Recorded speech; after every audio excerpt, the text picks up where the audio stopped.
Hello, YouTubers, and welcome to the Daily Comic and Collectible, episode 626.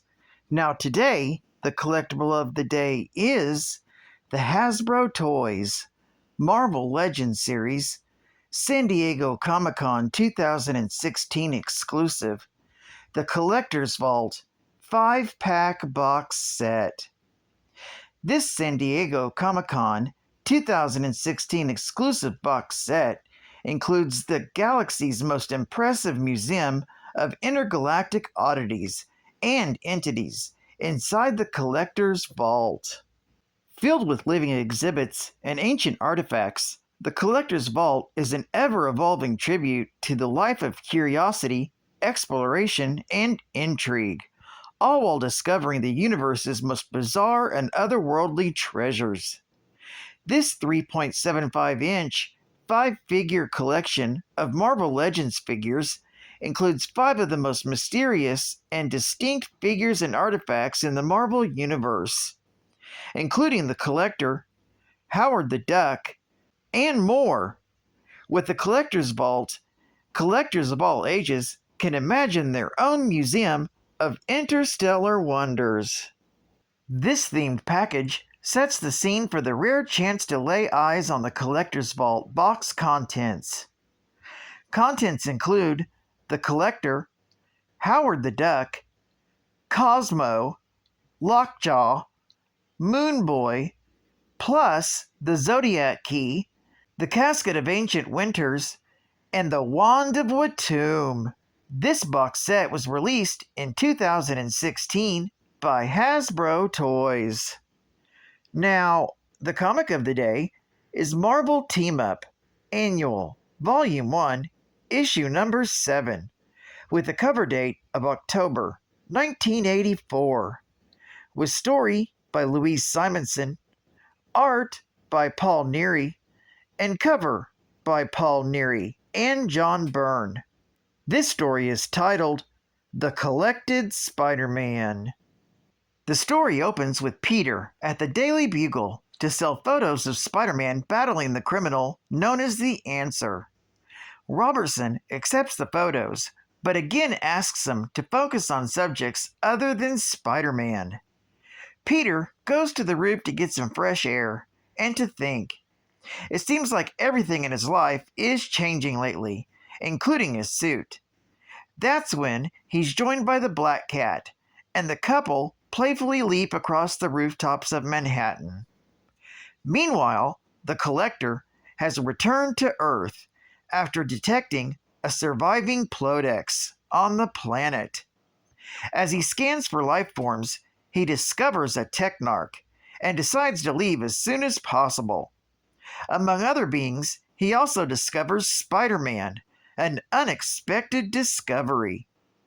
To capture Spider-Man, he summons the Jinn from the fabled lamp of legendary Ali Baba and sends it to capture Spider-Man.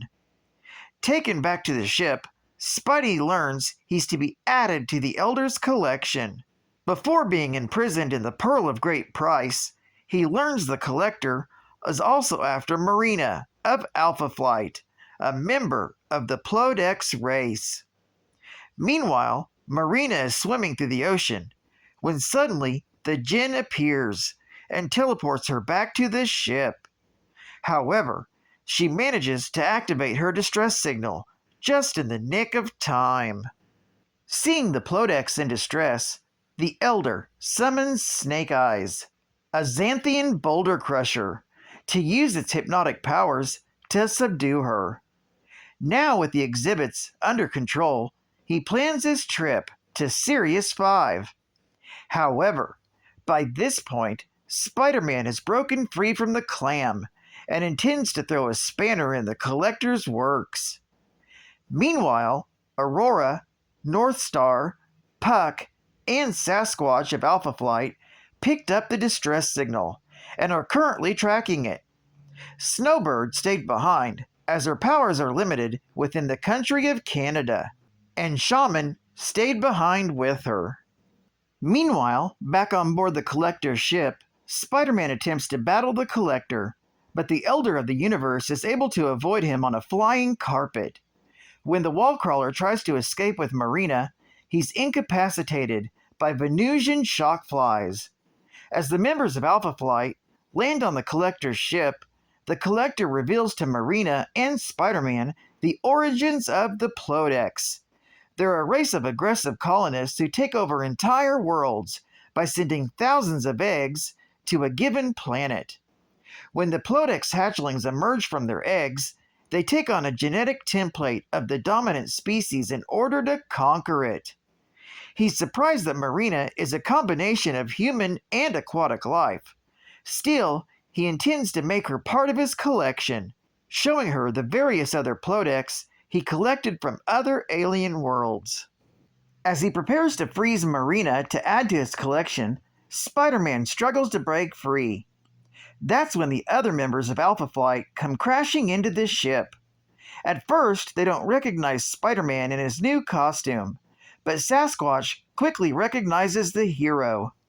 As they try to free Spider-Man from the shock bugs, they're ambushed by the Collector's boxers, interdimensional traps from the vegan timeline. While the members of Alpha Flight battle the boxers, the Collector uses the distraction to put on a suit of Etherion-made armor. During the battle, North Star uses his hatred of Sasquatch to his advantage, causing his teammate to get temporarily trapped in a boxer. This brings out Sasquatch's animalistic rage, and he breaks free before going on a rampage. All part of North Star's plan to show his sister how much of a beast the Sasquatch is, in the hopes of ending their relationship. That's when the Collector joins the battle, forcing Aurora to fly into one of the boxers, and she panics. North Star blames Sasquatch for this happening, and the two start battling each other. During the ensuing chaos, Puck takes the opportunity to free Marina. When Sasquatch begins throwing the crystals that power the Collector's ship, the Elder attempts to summon Snake Eyes again to put them asleep. However, Spider-Man manages to grab the flute and smash it, causing Snake Eyes to run loose and out of control. In order to stop the giant reptile from using its hypnotic power, Spider-Man webs its eyes shut. He then uses his strength to break Aurora free from the boxer, while Puck frees Marina. Unfortunately, by this time, Sasquatch's rampage has freed the other Plodex specimens in the Collector's collection. Marina wonders if she can bring herself to destroy members of her race. Meanwhile, Spider-Man is struggling with Aurora, who is still exhibiting her Jean-Marie identity. North Star orders the wall crawler to hand her over. As the Plodex and Sasquatch both rampage, North Star tries to convince Jean-Marie to return to her Aurora identity. This makes Sasquatch furious because this whole situation was North Star's doing. With the ship tearing itself apart, Aurora reasserts herself and convinces Sasquatch not to harm her twin brother. By this time, the Collector has decided to make his escape, but his transporter device is kicked out of his hand by Puck. Suddenly, the Collector's ship crashes in the ocean below and begins taking on water. Seeing her fellow Plodex trying to escape, Marina uses her control of the water to create a giant whirlpool that knocks them out before they can cause havoc on her adopted world. The Collector is furious at the heroes for ruining his plans. He explains that he's building his collection because he's foreseen the destruction of the universe and wants to preserve specimens to survive this coming Armageddon. With the Plodex a threat to Earth, the members of Alpha Flight and Spider-Man agree to help the Collector repair his ship so he can remove them from Earth. After the Collector leaves the planet, the members of Alpha Flight worry about the Plodex threatening the Earth again sometime in the future. Hearing her teammates referring to the Plodex as monsters upsets Marina, who flees into the ocean. With the danger over, Spider-Man is flown back to New York by North Star, where he goes to the Black Cat's apartment to assure her that he's okay. He tells her that he will explain what happened after he gets some rest and heads home for his apartment. When Peter returns home, he wheels off his costume and compares his troubles with those that plague the members of Alpha Flight. As he crawls into bed, Peter realizes that he forgot to take pictures of the entire battle, much to his chagrin. Geek Fact: this issue is a minor key issue, being the first appearance of the Pearl of Great Price and Snake Eyes, a Xanthian boulder crusher. It's also the first appearance of Alibaba's lamp, the chameleon flute, and boxers. Bonus Geek Fact: Alpha Flight is Canada's premier team of superheroes, which was organized under the auspices of the Canadian government's Department H. After the passing of the Superpowers Registration Act at Parliament, the terms of the act entail the government employment of all superpowered individuals, including mutants. They're the top level of a 3-tiered program. New recruits join Gamma Flight. The next level up joins Beta Flight. The active members in the field who were tasked with dealing with any threat to the nation were in Alpha Flight. Advertising Ad Fact: Buckaroo who?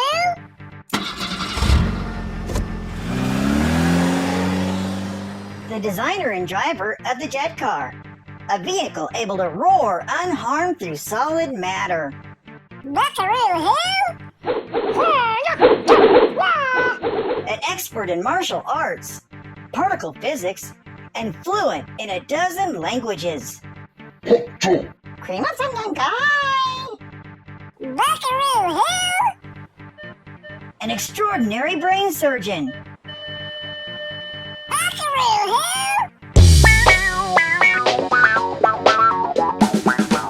Leader of the Hong Kong Cavaliers, one of the toughest, most popular hard-rocking bar bands in East Texas. Yeehaw! Buckaroo Banzai! That's who! An astounding new adventure coming this summer from 20th Century Fox, soon to be a major Marvel comic. And final Geek Fact: the Collector is one of the oldest living beings in the universe. His species, at Cygnus X1, was one of the first to evolve after the Big Bang. Death took Tivan as the last surviving representative of the species and gave him total immortality. Tivan, as well as one representative of each of the first species of the universe, cannot die.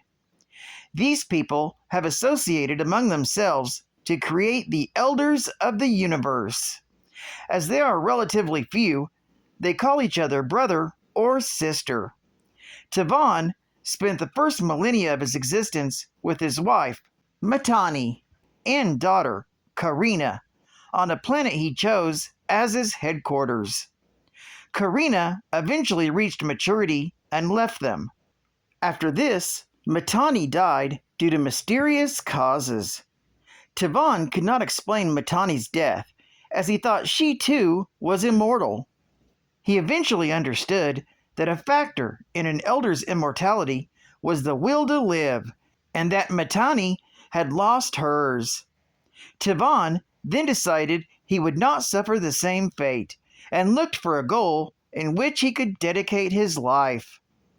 Tivan then had visions, seeing powerful things that would rise, determined to destroy the universe. He decided to prevent this from happening, and that he would dedicate his life to collecting artifacts and living beings throughout the universe to place them out of danger. Then, after the destruction of the universe, he could repopulate it and bequeath the knowledge and cultures from the past.